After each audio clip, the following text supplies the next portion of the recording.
Good afternoon. Welcome to the Connections Conversation Series. We're pleased to present this talk on the relationship and the evolving relationship between celebrities and brands, moderated by Janice Min. Janice Min is the editorial director of The Hollywood Reporter, who came on board with The Hollywood Reporter last summer to reconceptualize the 80-year-old brand through a weekly glossy, a new website, and a new iPad app. Thank you. Hi. I wanted to introduce our panelists today. I will give you they're all extremely modest and wanted very brief introductions. Farthest from me is FINA. He is EVP of Gray Advertising. He is a graduate of the University of Arizona, and he currently works at Gray in their beauty group. His accounts include CoverGirl, TJ Maxx, NFL Women's Apparel, which he just talked about back there and sounds just really cool, Pantene, P&G Beauty, and many more.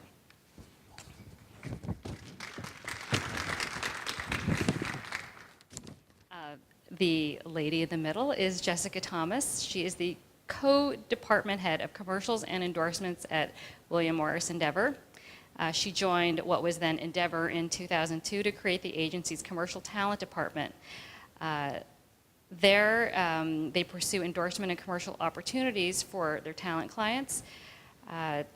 Some of the name brands that she's worked with are Louis Vuitton, L'Oreal, Mercedes, and AOL.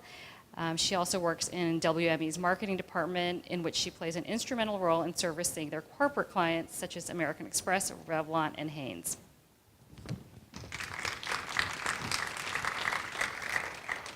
And closest to me is Brian Pope. He is SVP Marketing for POPCHIPS, my personal favorite. In his role, he oversees all aspects of marketing, from product development and branding to working with the brand's new president of pop culture, Ashton Kutcher, on social media. Prior to joining POPCHIPS, Pope was Chief Marketing Officer for Virgin Charter, and he's also led the branded entertainment practice for IMG. And each one of the panelists is going to speak for about 5 to 7 minutes. Then we'll have a moderated discussion, and we'll leave the last 10 minutes open to questions from the audience. And we are going to start with FINA. I forgot I actually have to talk into this thing. So today, the example that we're going to show you is current work that we're doing with Ellen DeGeneres on CoverGirl. And after the book logo, we'll go right to CoverGirl.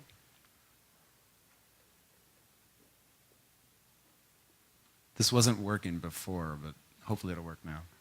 And that's not their fault, it's usually mine. This new product, this is called Simply Ageless, and some of you might be aware of it, but it was our relaunch into the area of market for older women. Next slide. So really what we did is, my role with CoverGirl and P&G is it's not really client and advertiser, but thank you. It's more like a family. So when I work with them, I work with everything from product development and design all the way through to the end product and what you see externally, whether it's in-store, web design, or advertising. And here, I work very closely with the product designers and actually coming up with the idea for the makeup. So a lot of times we work on this 5 years in advance. This product, the idea of it, really looking for something that's really iconic. And in this was the concept of the marriage between Olay skincare and then CoverGirl foundation. So the big idea here is to use Ellen DeGeneres. Again, we really wanted to sort of punch a hole in the idea of what beauty was and how it was perceived. We had done it first with Queen Latifah 10 years ago, and we wanted to, sort of break through again. Here, in the idea of it, really celebrating being beautiful and being beautiful at any age is what the concept was. This is some of the print ads that we did. A little bit less traditional in the way that you normally see the beauty ads, where it's a really big head and it's shot. So we tried to capture Ellen's personality and the way that she, who she really is and the way that she feels and that relaxed attitude. You know, get her cracking jokes and let her being herself. So even the copy lines, I can't read that because I don't have my glasses with me, but they're written sort of with my team, but also we run it through her writers, and they, you know, we balance it off. Well, Ellen really wouldn't say it like that, so let's take a different stab at it. Let's speak to the women the way that she does every day on our show. So with that, the whole program exists in digital, through all of these different mediums, whether it's banners, we had online programs with her. Then, of course, the other huge component when you get into celebrity is really PR and how do you wrap that around. With her, the in-store program looked at it, so you can see that everything's completely holistic. So whatever impression that you make, be it TV or anything out there from it, Fiskies to all these different solutions, that you have complete synergy. We're going to show this little video just quickly so you guys get a glimpse of it. It's not very long. Just take a look at it, and I'll cut it so you don't fall asleep during it, but why don't you go ahead. So as you look at this, try to think about the idea of, you know, as an endorsement or how you grab a celebrity. Do you just give them a job and have them hold up the product, or how do they really wrap themselves around it? So this is While the world of usually makeup what you keeps see. looking younger and, well, less and less real, to launch the first makeup from CoverGirl in Olay, we chose a rather different approach. CoverGirl Ellen DeGeneres. Maybe some people heard, some people have not heard, but I am the new face of CoverGirl. She's over 50, she's not into gowns, and you might not think of her as the perfect face of the new Simply Ageless makeup line. But Ellen loves the product. All I know is that the key to great makeup is a good foundation, which is why I use CoverGirl Simply Ageless.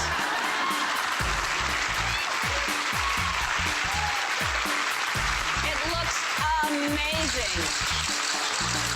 Loves being a CoverGirl. I'm not a scientist, I'm a CoverGirl.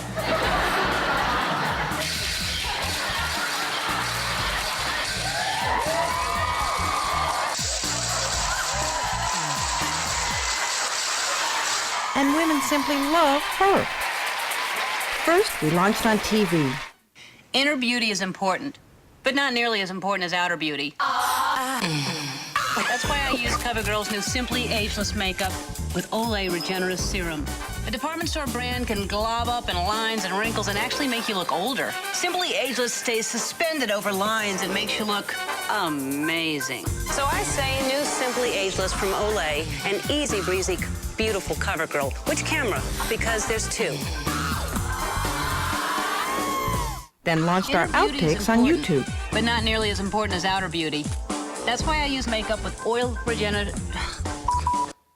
So that oops, sorry, that goes on forever, and it's still going on. When we first began this with her, we had negotiated single-digit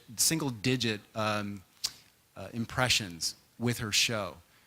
To date, she's done over 30 plus impressions. That means that she's actually on her own with her writers come up with, you know, that number of skits. So each time that you see those little things that she's doing there, they work and they come up with that stuff. And it's, to us, that's really where she embodied the product, surrounded herself, and made it, you know, really hers with CoverGirl. So here you can see that as an asset, you know, she can talk it. She is, you know, truly a CoverGirl, and a lot of you can see that the transformation with her from the, you know, her show pretty much before this began to the way that she looks today and the way that she presents herself. It's the #1 foundation in mass. Some people might argue that. We still believe it. 2009 CEW award winner, and on and on and on. So that's pretty much the speech. If you guys have questions, we'll get to that later. Is this on? You gotta hold it I really have two close. things. One, I can't see, so I have to cheat with this. And the other thing is there was this terrible rumor like 4 or 5 years ago that celebrity endorsements were dead. And I went home to my husband and I said, what am I going to do? Now I don't have a job.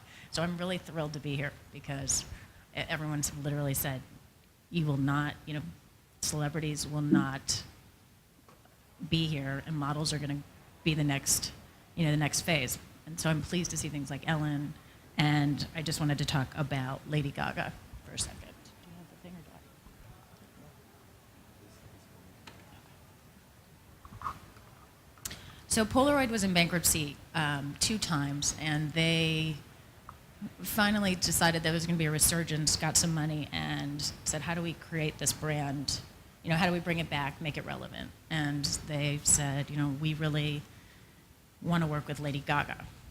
And Lady Gaga is very specific, I think, as everybody knows, about her taste and what she likes. And she said, great, I'd actually like to work with you, but I don't want to be a celebrity endorser. I want to be a partner, and I want to collaborate.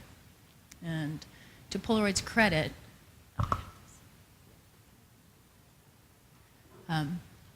they did agree with her, and they worked with her in a number of ways, which I'll get to on the next slide. But they came out with, or they developed products. They're not in market yet, but I think as we get to the future slides, you'll see just the power of Gaga's celebrity and how it's really benefited Polaroid. So these are some of her. These are part of the roles that she played, as the creative director. She helped shape overall creative direction of Polaroid's brand guidelines. She had complete creative input on packaging, which is unheard of. And her name is actually it will be on the packages when the products get to market. She had, I think, 4 or 5 creative meetings. She'd fly when she was on tour. They'd send her things, products. She'd give her comments. She'd fly to meetings, which isn't necessarily the way it traditionally works. And Polaroid took a risk, and Gaga took a risk. And I think that the outcome of the product, as soon as it hits market, is going to be really incredibly successful. She said to them, okay, I'll do a camera, I'll do a printer, but I really want to do these 3D glasses. And Polaroid went, what? So there's going to be an MP3 glass that's going to come to market. You can watch movies on it.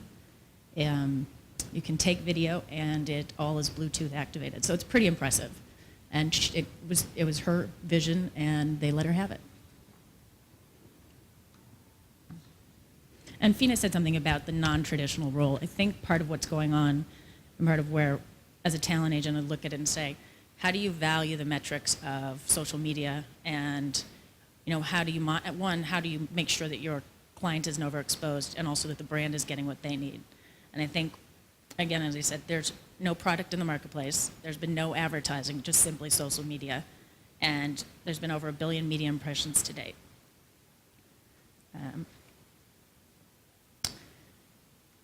They had over 95,000 blogs posted covering the Gray label, which is the name of the product, within the first 4 days. And there's been over 350 articles that have been written about this. So it's just, Polaroid's beyond thrilled, and Gaga's participation continues to be consistent. She talks about it as much as she can, and she's really behind it and beside it. So.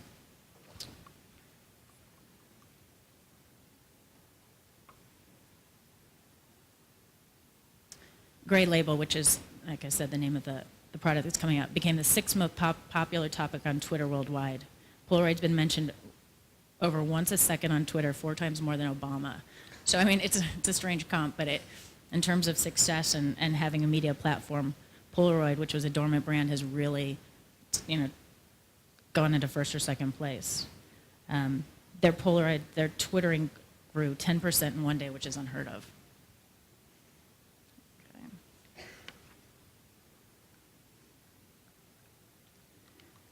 And then as you get to Gaga, and this is about how her participation and her partnership really has helped the relationship. She has over 26 million impressions on her Facebook. And Polaroid is one of the only 5 likes that she has on her Facebook. She doesn't, again, she's very particular. And she really is behind the brand. She was the top post for 7 days and counting when she posted on her website. And she had over 200 tweets and 25 comments, completely unsolicited, similar to Ellen. And again, without any advertising, Polaroid have been on a number of the top media outlets, anything from NBC to The Tonight Show, Kimmel, Today's Show. And you will see the products in market, I think, in June, and it'll be around the launch of her next album. So it is a non-traditional relationship, and it actually has worked very well thus far without any advertising. There you go.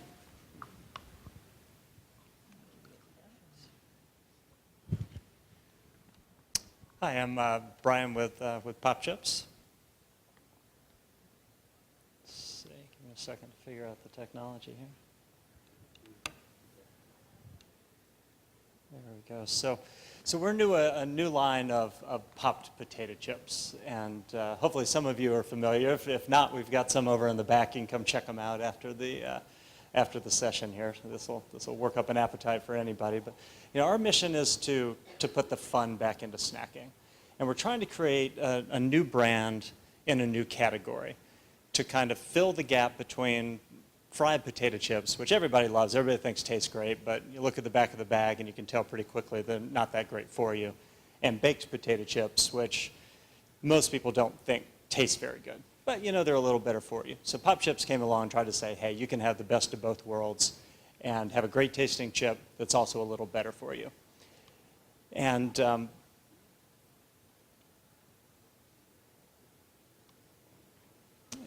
so far, so good. Still early days. We launched in 2007. In 2010, we were fortunate enough to be named one of the hottest brands.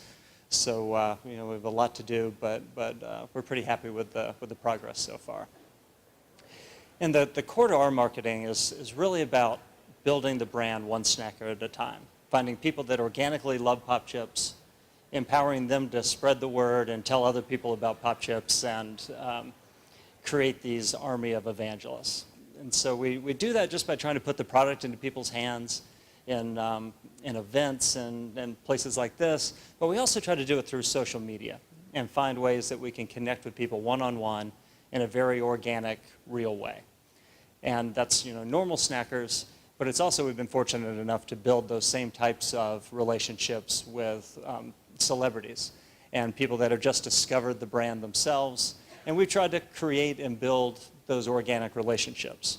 And then some of them, Ashton Kutcher and Jillian Michaels in particular, have really evolved to the point that they've become really important to the brand and become partners of the brand and have invested in the brand and have a real vested interest in our success. And so today we're going to talk about one of those, which is Ashton Kutcher. And we thought Ashton was a really great fit because of our connection and use of social media, trying to connect to these snackers. But really we started with him because he loved the brand. And first he invested in the company before he did anything from a commercial standpoint. And that investment really came first, and then it evolved into something else. And actually we were having a conversation with him. He said, hey, I got this idea. I think I want a job. I want to be the president of pop culture. I want to help connect the brand to pop culture and tell people what's going on and help with the social media. And we're like, okay, that sounds cool. And we actually thought we were being punked at the time, but if Ashton wants to help with social media, we're all behind it. And that's really the reason that we tried to build this relationship and put as much into this. Not because he's an A-list celebrity, which of course he is. And he wasn't named one of Time magazine's most influential people of 2010 because he's in big movies. He was named that because of his connection and influence on social media. And you look at his Twitter numbers, they're insane. I mean, there are over 6 million people follow him on Twitter, over 7 million on Facebook now. So he's a leader and a trendsetter in the technology. And then he also, really important for a brand like ours, which just doesn't have the dollars to do traditional media, is a media distribution platform in and of himself. Very similar to what we heard with the Gaga story. He can put a message out there and instantly have it sent over to over 10 million people between all of his full social media footprint. And so that's what we've been doing. We announced this in July. We really started having content come out in August, so it's still early days. And it's content from as simple as things like posts, top 10 lists of things that are happening in pop culture, digital content, viral content. Some of it's going to be about the brand. Some of it is just projects that that Ashton's really interested in, and we just get to come along for the ride. You know, it's we really try to empower him, let him have fun with it, and you know, the basic idea is if he's having fun, then the content's going to be fun, and that helps deliver on our mission statement, that trying to put the fun back into snacking. So I'll take you through one little case study, and this is one that actually really originated with Ashton, and we were just fortunate enough to be included in it. But you know, he's spent a lot of his life being followed by the paparazzi and you know, kind of living with a camera in his face, and he thought it'd be really funny if he'd turn the tables and try to you know, stalk the paparazzi instead. So he did that. He went out and had some folks with cameras follow around the folks that are on the TMZ television show, and created kind of a mock version of the TMZ show, which he called POP.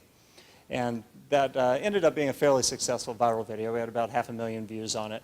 And I'll play a short bit of it for you right now.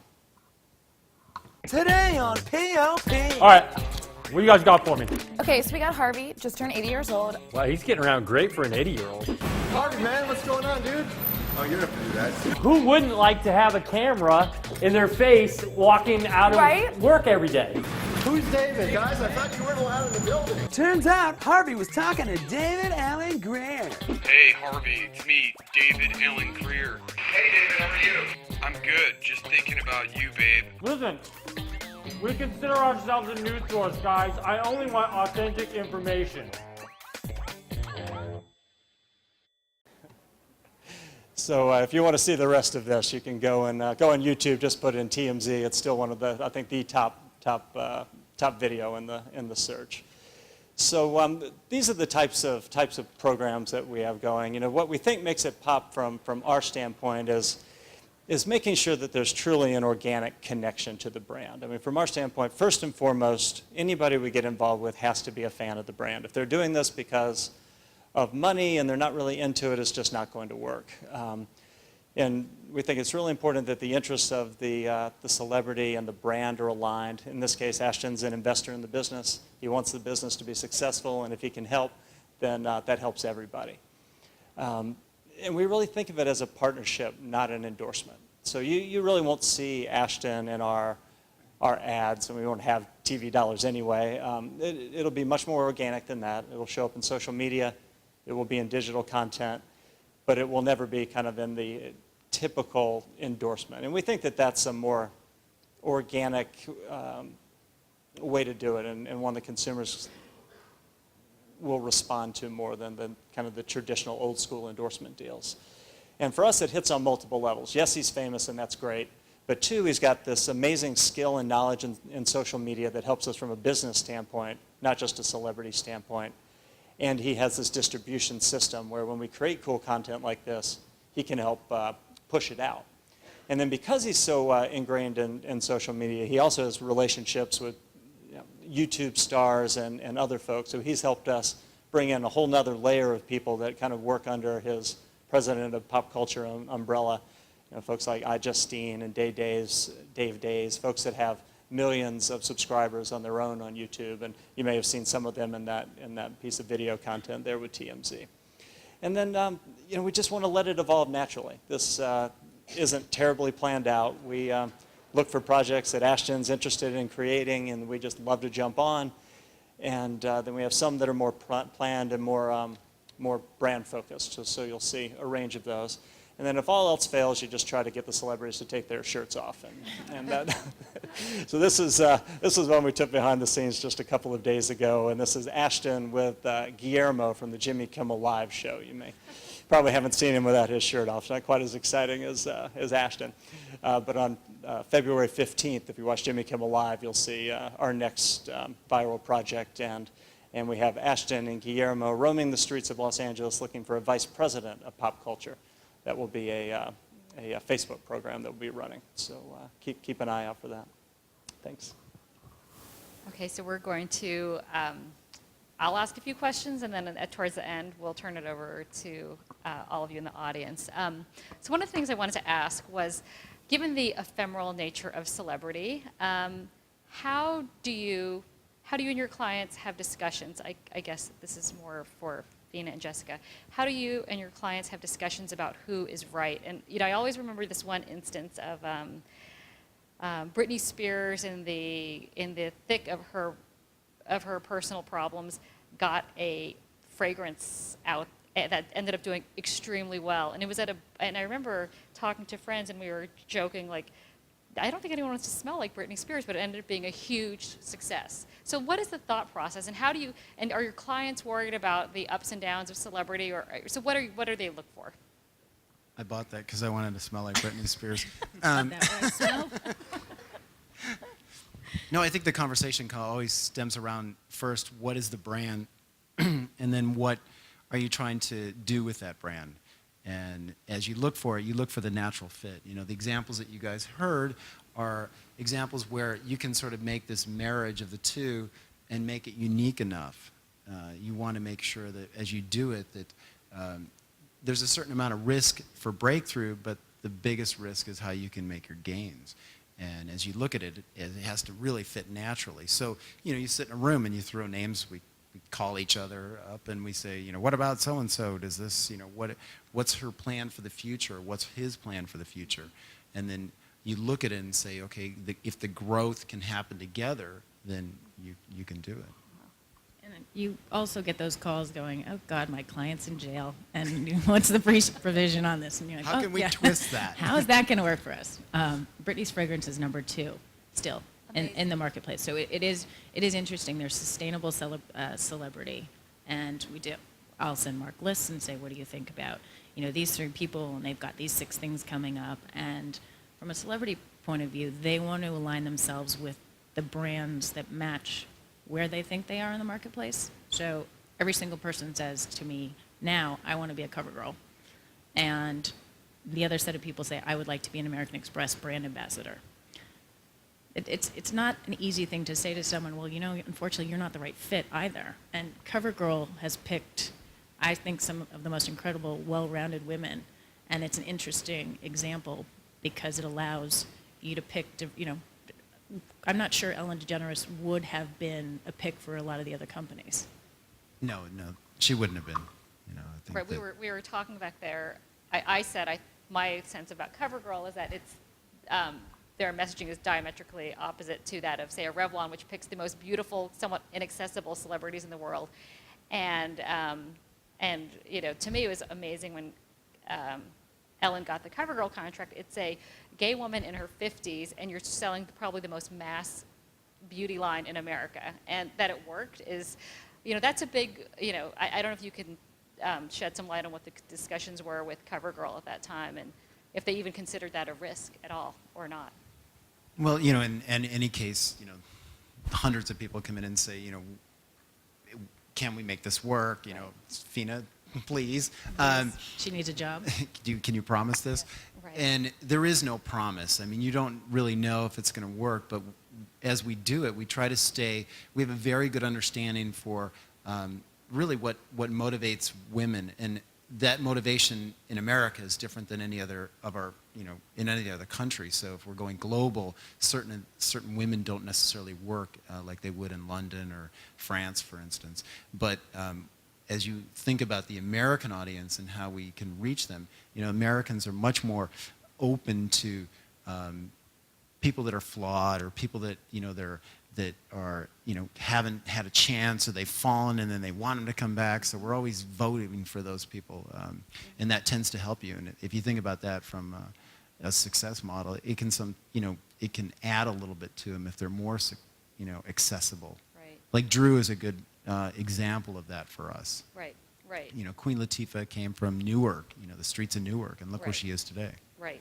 And like Queen Latifah is a woman who's out there talking openly about her weight, happy about not being this big, and it's so contrary to where thinking probably was 20 years ago, 10 years ago in beauty advertising, I'm assuming. But when you all brought up these examples up there about how the spokespeople that you have worked with, they all on their own organically take the ball, talk about it themselves. Social media is obviously a huge part of it. So, so the involvement of the celebrity that expectation has changed also. And I know, Jessica, you had talked about Conan and American Express, how the initial meeting might not have seemed so promising. Conan had never done advertising. In fact, his wife is a copywriter at Y&R.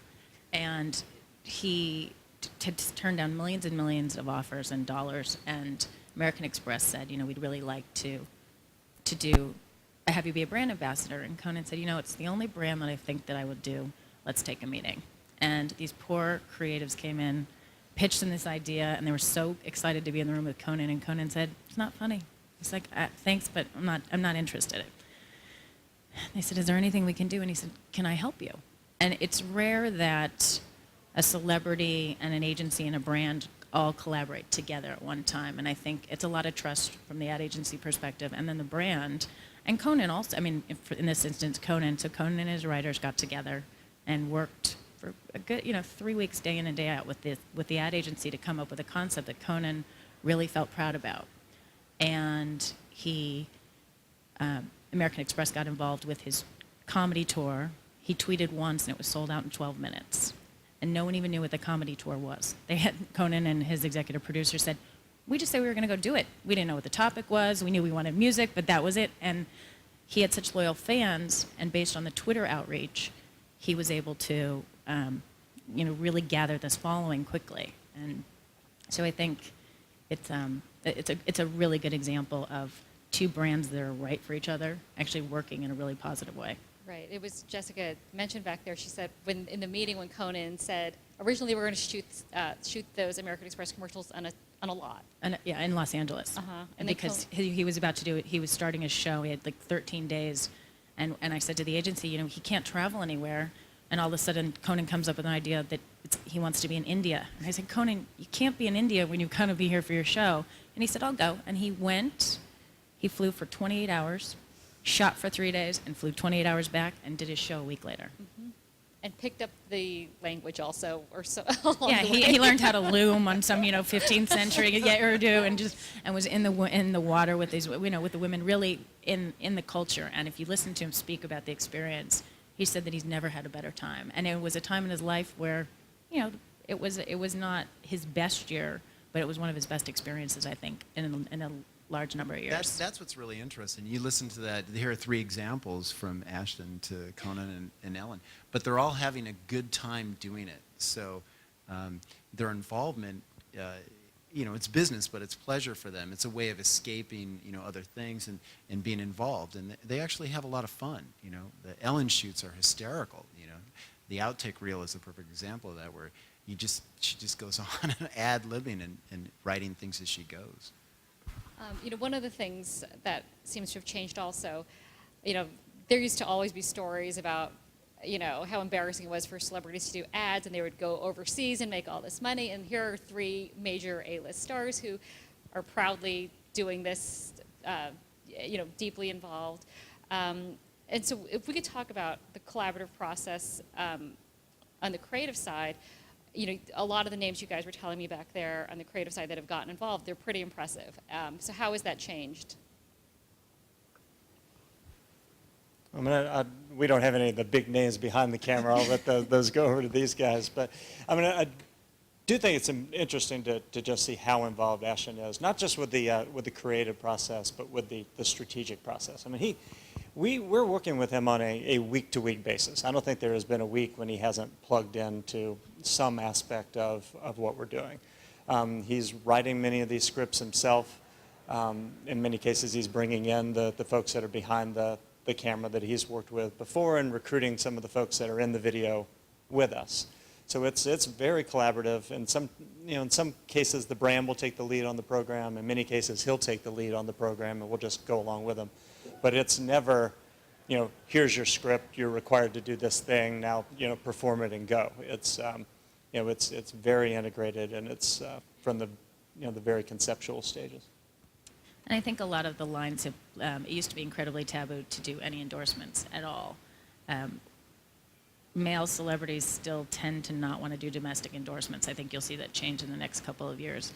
But what we have seen a trend in is feature directors wanting to shoot commercials. And one, I think it's because less movies are being made, but also it allows them an opportunity to do something creatively with equipment and with a team of, DPs and lighting techniques and technicians and things that they don't always get access to. And it's, and Mark and I were talking about it, you find that they really enjoy the experience, and it's, it's not 10 weeks of their life, it's 5 days.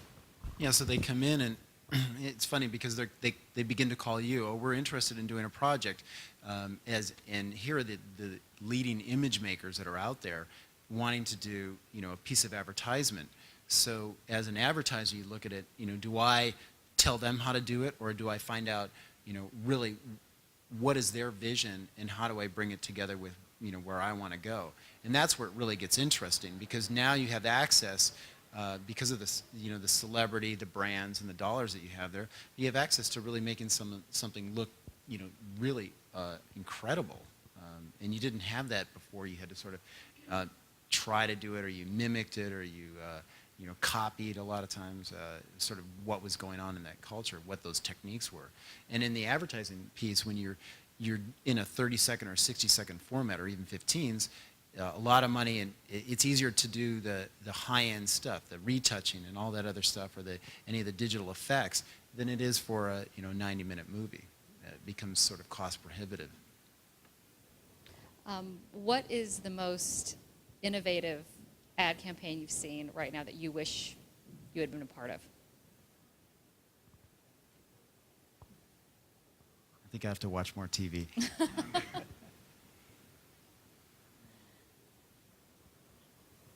don't have an answer for that. Okay. And not in a bad way. I think they're all very different. Brian? I know, hate to punt on this question. Why don't we come back to that one? Okay, I'll we'll come up back with, to it. something good So here, just- then I also wanted to ask you, where do you go for what media do you consume to understand celebrity culture, to see who's hot, who's trending, and how much has social media played a role in the past few years about where you get that information? My unfortunate Bible is Us Weekly and People and TMZ. But My nieces. The whole 2-week holiday, I had to hear about, who I have to sign. I mean, honestly, watching what's trending on YouTube, keeping up with the blogs and the Twitter feeds. I mean, it really is mostly through the social media. So that'd be all of it. Right, right. And then, and do you often have to talk your clients out of people that they are interested in? I'm assuming that they sometimes want, I'm sure there's some clients who think, I want an Oscar winner, but an Oscar winner is not necessarily someone who will translate to the general public in a mass way. I don't have that problem, really. We work very closely together in development of everything, so there's there's never really anything like, you need to go get this person. Right. That might be different on other brands, but we work together as a team. And I would say from a talent, wearing my talent hat, that we find brands that think that their market value is a lot higher than it is, and they would like an A-list. They want George Clooney or they want Brad Pitt. Brad Pitt and George Clooney don't need them. Right. And so it's the disappointment that the brand has, I think, is shocking to them. They can't understand why why you can't get George Clooney. Right. But, For WD-40. Yeah, exactly. but I mean, I would think to some degree with Gaga that when Polaroid came to you, I mean, the thought yeah, Gaga's going to do this. I wasn't sure I went, huh? And I actually didn't see the fit on the other side either. Right. Once they started talking about the creative collaboration, it absolutely made sense. And they were fearless, which is, most brands don't have that opportunity to be fearless. She wore meat to a very public event, and they stood behind her and beside her. Right. Because I'm sure, the life cycle of when these projects begin and when they're finished, the news blips are so up and down, and so you have to calm your clients and say, "Don't worry, it's fine. It'll all be fine." But what is good and bad press? Right. Okay. Is there such a thing as bad press for your clients if you're doing a major campaign with them? I mean, if they're still alive. I mean, Right. Right. I think you don't want anyone to be in harm or Right. harm other people. I think that that's really, and you don't want them to do really truly illegal things, but you do want them to get noticed in some way, by pushing themselves out, and what they do can be good for you. Right. And good for them. Right. Right. Okay. And then with Brian, do you ever worry, like if you have Ashton, that he's also out there in Nikon commercials? Do you ever worry about this sort of confusion with too many affiliations going on? Well, certainly not with Ashton. I mean, first of all, we're just excited that he wants to be a part of our little snack brand. It's exciting. And again, we don't view him as an endorser of POPCHIPS. So we're plenty happy for him to go have his endorsement deals. We just want to be a part of some of the fun things that he's doing, and have him help make sure we're doing smart things in social media. So in that regard, we don't really see a conflict or a competition with other activities that he has. And I think the theme across all three is listening to it is that Ashton, a lot of people don't know, is truly a creative. Right. And as is Ellen, as is Conan. So if you look at, then Gaga as well, and they're artists. And I think it's a little bit different than an A-list actor that is just specific in that craft. Mm-hmm. Okay. I mean, we have that in CoverGirl. Every one of our girls is a creator. You Right. have Taylor writes her own lyrics. Latifah writes her own lyrics, and Drew gets involved in the writing, the production, and directing of her movies. Ellen, takes care of, writes her jokes with her writers in her show, and really plans that feature. So you don't always have that where someone comes in, takes a script, and performs it. Mm-hmm. And then, Jessica, you had touched on it a little bit back there. How do you measure for your clients the value of social media? How do you put any kind of monetary figure on that? I mean, is it still like the Wild West right now? Absolutely. I actually have talked to a couple of my counterparts at the other agencies, and I've said, how are you assigning a monetary figure to a tweet? First of all, I didn't even know what a tweet was, so I'm a little bit behind the eight ball on some of this. And we're not sure. We're really not sure. We know there's incredible value, and I think by looking at the Polaroid response, it's value to the brand, and if the talent gets behind it, it's an incredible success, but there's not a set equation yet. Right. And I think it's only going to get more complicated. Right. But, so for Polaroid, what's more valuable? Lady Gaga tweeting about her product from CES, or Wall Street Journal? Tweeting. Wow. Okay. So I think I'll open it up to the floor now. Questions?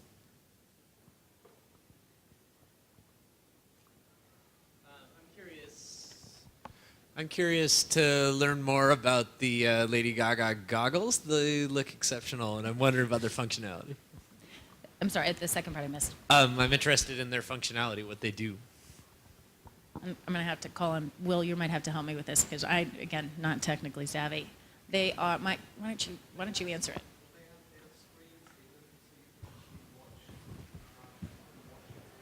On the screens, whilst you're wearing the glasses, you can have mini screens that you can kind of physically watch. They also have cameras on them too, so it'll film what you're watching at the same time, and they connect to the printers and everything else that Polaroid is making. And they take pictures, correct? Exactly. Okay. They take pictures and screen grabs, and you can send that wirelessly to the printer that's coming out and everything else. So all three products interact with each other, and there'll be more. Yeah.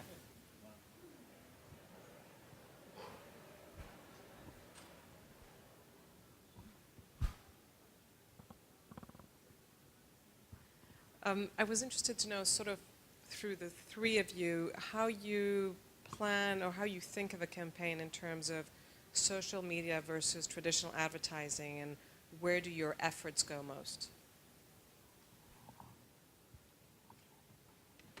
Well, since we, our media mix is limited, so my answer will be different than a Polaroid's for sure. But, when we think about our marketing objectives, what we think about is how do we start conversations? How do we engage people in the brand and get a dialogue going?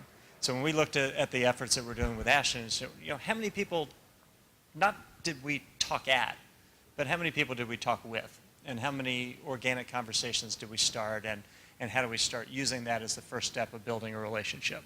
And we found that the social media really is the best place to do that. So we have a kind of an awareness component that may come out of views on YouTube, but the primary thing that we're trying to do is drive conversations and create snackers that are excited about POPCHIPS. So it's it's really more in the one-to-one media of social than it is in print and TV. But it'll be different over here. And do you see an immediate result between the tweeting and the social media and the actual product purchase? Or is it more of an overall brand awareness? No, I don't think we would see a immediate one-to-one relationship, and we don't really expect to. I mean, right now what we're trying to do is just, build some buzz and awareness around the brand, and get people to have heard of this new popped chip thing, right? So we certainly can see the sales results, and we can tell the general curve that they're on, but it's not a Ashton puts up a video on day one and then we see results on day two. And we don't really think about it that way. We think about how many people are talking about POPCHIPS and expect the sales kind of to fall from that. And I think as it relates to the talent roster that we represent, 60% of the talent isn't engaged in social media and they don't understand it, so they choose not to do it. They are very happy with the traditional advertising model, just the straight endorsement. The younger and kind of more entrepreneurial will definitely get involved in it. I think that, for us, it's a mix of all of it. I mean, we never just do just a print ad or a television commercial. We're still, with mass, the highest ROI, or return on your investment, is network television and cable TV. And we know the results daily. And we can tell, we get calls from our customers, okay, you took it off last night, you need to get it back on tomorrow.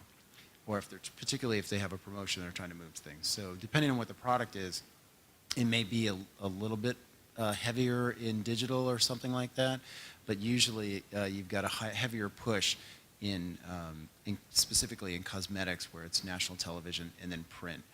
Women really evaluate what they see in magazines, and that, as we begin to see the print medium, slipping away and it changing to digital, but that really a lot of people haven't grasped that yet. So the major mass market still responds to print advertising and TV.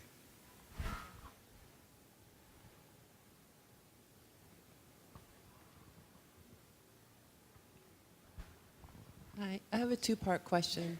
In the social media, how do you decide where you're going to place your ad? Like, are you on blogs? Because I'm seeing that there's a lot of advertising out there that's very untraditional out in the social world. And also, an America's Next Top Model for you, CoverGirl, how has that helped bring in the newer and the older client?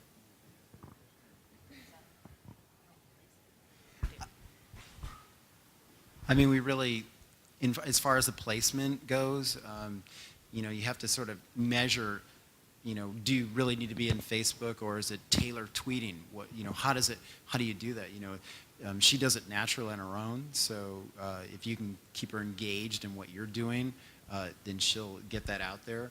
But, there are certain things, like a lot of our stuff that we do specifically for cosmetics with CoverGirl, the Facebook has been very effective for us because, in that social medium and the way that people can express themselves. So we open it up to people actually commenting on the and encourage them to comment on the products, be it good or bad, because we learn from that and other consumers.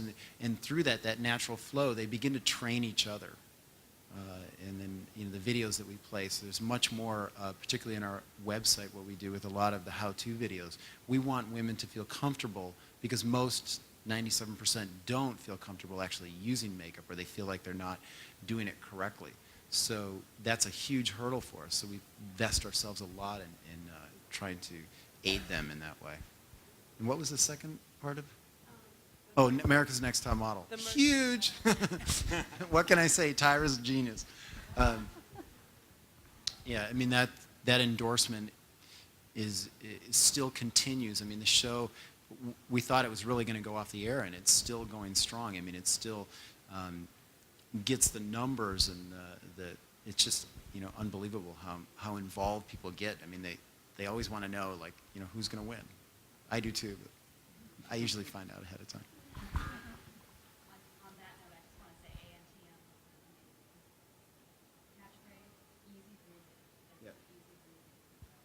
That was written on a plane with my partner and I going from, we got a call, we had to get involved in CoverGirl, we had to go to France for a meeting, and by the time we landed in Paris, we had it.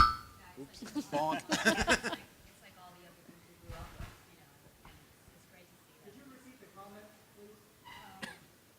I was just saying that the easy breezy cover girl, being a mom of a teenager who watches ANTM religiously, it's been like the Oscar Mayer or any other adverts that we grew up with, and it's kind of nostalgic and nice because I think advertising has really had to scramble for so many of these types of protocols that they've lived with for so long, and the way that you three have approached everything has been so smart, and kind of what the creatives have always wanted to do, as far as like the creatives that really haven't had a voice about saying, like, why don't you let things go organically, and you have. I mean, that tagline really is, we developed that tagline to take away the myth of beauty, this idea of that how, some of them are so standoffish, or the women on the pedestal. And we wanted to sort of erode that. And when we wrote that and we launched it, that was really the idea, so that, we wanted to make it easy. We wanted to make it simple, and we wanted it to be beautiful. Just in that embodiment is what we try to express in everything that we do. We still want to sell high-end makeup and make it look, look gorgeous. But, that tagline itself, we keep going, well, maybe we change it or outdo it, but it still has anywhere from, 62% to 65% recognition with all the women in America. So that's huge. It's hard to get rid of a tagline when you hear those numbers. Right. Maybe I could ask you all, I don't know what the flip side of this was in the news that came out the other day, that Tiger Woods and Lance Armstrong are the least effective celebrity endorsers now. But in your minds, who do you think are the most effective? And if one of you could explain the Kardashians, that would be really useful too. It's, I see every day they have some deal that's been announced, and there doesn't seem to be overkill on that. The Kardashians are a fascinating model. I mean, they're businesswomen, and they're fearless, and they actually don't care what the world says about them, and they're untouchable. We debate about it all the time. I haven't figured out what that magic is, but there is magic, absolutely, amongst, there's 6 of them, and there's 3 little ones that are coming up that are going to be, I think, as equally successful. So you think it's their accessibility that makes them so powerful? I think that I think their exposure is probably what makes them so powerful. Right. Yeah. They just don't stop. Yeah, they're everywhere. Right. And so do you think that there is any such thing as overexposure for one of these, Kim has 7 million followers on Twitter, a Sears clothing line, and this and that, and, it seems sort of endless. So do you feel like, are we in a place right now where more is more? I think what's made the Kim and the Kardashians so successful is just how open they are with their fans. And they've understood how to use the social media, yes, to push out commercial messages, but more to invite people into their lives, and really in an organic, kind of a real way. And they're less concerned about what the world says about them, but they're very open and caring about their fans, and I think that really comes through and is going to make that connection last. It's like a celebrity barbecue. Everybody's invited. Right. So, and I think that's why people, you have them posing in W, and then you have them, doing other things that are clearly exposure. When does it run out? I mean, that's what we ask ourselves all the time. Right. Who knows? And does inaccessibility work for anyone anymore? Is it only, I guess, for luxury brands, maybe? Or not even for luxury brands anymore? I think luxury brands are looking for aspirational and elegance, and they have a tendency to go to the actors still they and continue to do that A list. The brands that surround them, and something like POPCHIPS, you have the capability of identifying and working with someone like Ashton behind the scenes. You don't need to put him in a magazine and have him be the face of it. Mm-hmm. Any more questions out here? I'll ask another one, which is we hinted at it before, but how do you pick your photographers and directors? Can you go through that thought process? That's for me again. Mm-hmm. The thought process. Jen, you want to answer that? No, there's my art buyers out there. When we choose the photographers and directors, or photographers specifically, we try to match them up at least with the idea is where it really starts. So if I'm doing something for NFL, I really take a different tactic from it than I would necessarily for CoverGirl. And specifically in CoverGirl, I wouldn't put certain photographers with Ellen as I would with Latifah or Drew, for that matter. Like I know really with Drew, the projection of her and working with her really to bring her into the higher glamour, working with Mizell works tremendously, that marriage of the two together. Tom Monroe and Ellen have a sort of a little bit of magic that happens with the two of them. He makes her feel really comfortable and really beautiful, and that comes through in the pictures. I know that, Jessica, you had talked about Catherine Bigelow, who did Hurt Locker, doing a really successful Revlon commercial. So how does that happen? Revlon had said, I really want to work with a feature director, and we want a female. She just won the Academy Award. And they said, can you please reach out to Catherine Bigelow and see if she'll be interested? And my first response is, she's never going to be interested.